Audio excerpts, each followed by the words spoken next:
Ils ont tout perdu le 12 janvier 2010. Leur maison, leur maigre possession, bien souvent leur emploi, ou le lopin de terre qu'ils cultivaient. Beaucoup n'ont pas les moyens de retrouver un logement décent.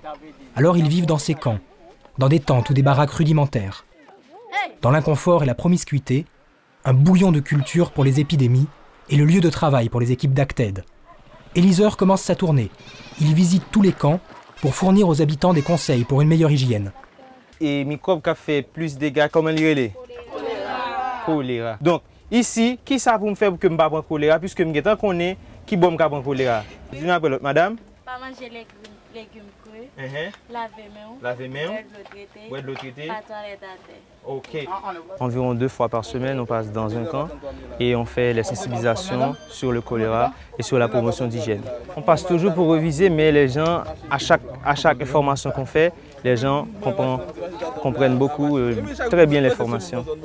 Le choléra a déjà fait près de 3600 victimes. Mais la catastrophe aurait été bien pire sans ce genre d'intervention.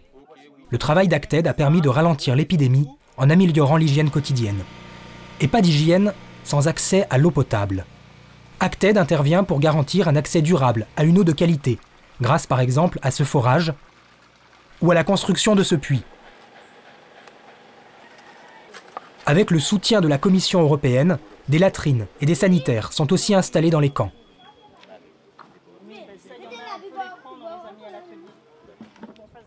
Dans les villages qui ont déjà des puits, des mobilisateurs communautaires vont à la rencontre des populations pour contrôler la qualité de l'eau, car bien souvent, elle est impropre à la consommation.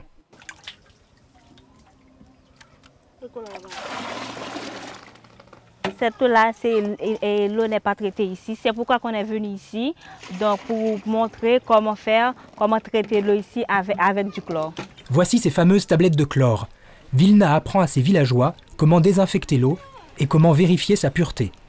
Ainsi traitée, cette eau peut maintenant être bue sans danger. Nous sommes dans les plaines de l'Artibonite, au milieu des rizières.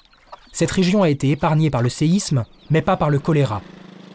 Au bord de la piste, ces poteaux sont bien alignés, mais l'électricité n'est jamais arrivée jusqu'ici. L'eau courante non plus. Plusieurs fois par jour, cette mère de famille, comme tous les habitants du village, va puiser son eau ici, dans ce qui sert à la fois de canal d'irrigation et de salle de bain. Donc là, l'eau, elle n'est pas bonne à boire? Non. Cette eau-là, c'est de l'eau d'irrigation.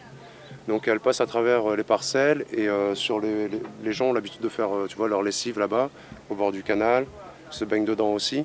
Et donc c'est une eau qui n'est pas potable. Pour prévenir les maladies liées à l'eau, Gérald et son équipe ont donc installé des filtres chez les particuliers. Ça ne coûte que 50 € et c'est très efficace. C'est un simple bloc de béton avec plusieurs couches de sable qui filtrent les particules nocives.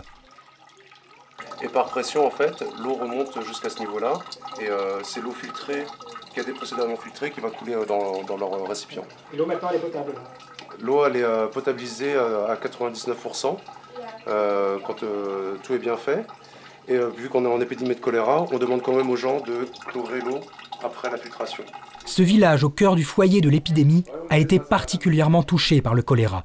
115 cas au cours des dernières semaines. Pour éviter que l'épidémie ne s'aggrave, Acted a aussi installé ses latrines. Donc là, c'est des petites latrines normales pour les patients qui n'ont pas de problème pour se déplacer. Donc là, pour le finir, il ne manque plus qu'à mettre le couvercle sur les toilettes. L'objectif, c'est de réduire l'impact du choléra en permettant aux malades de pouvoir utiliser des latrines qui sont surélevées et qui permettent de protéger la nappe phréatique et de protéger en fait la contamination des eaux de ruissellement qui finalement rejoignent les canaux dans lesquels ils piochent leur eau pour l'eau potable. L'hygiène est une première étape vers une meilleure santé. Bonjour messieurs, qui genouillé?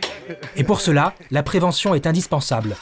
Pour permettre à ce village isolé de bénéficier d'un accès à la santé, ce dispensaire est réhabilité et agrandi avec la participation des habitants.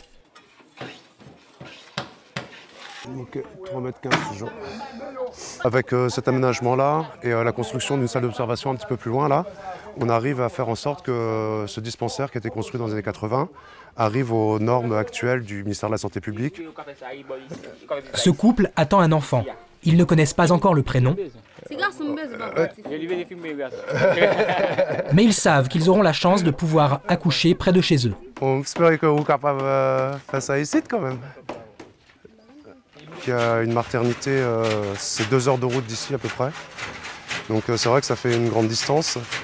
Et donc ici, ça nous permettait vraiment de donner accès à la santé pour à peu près 30 000 personnes dans cette zone-là.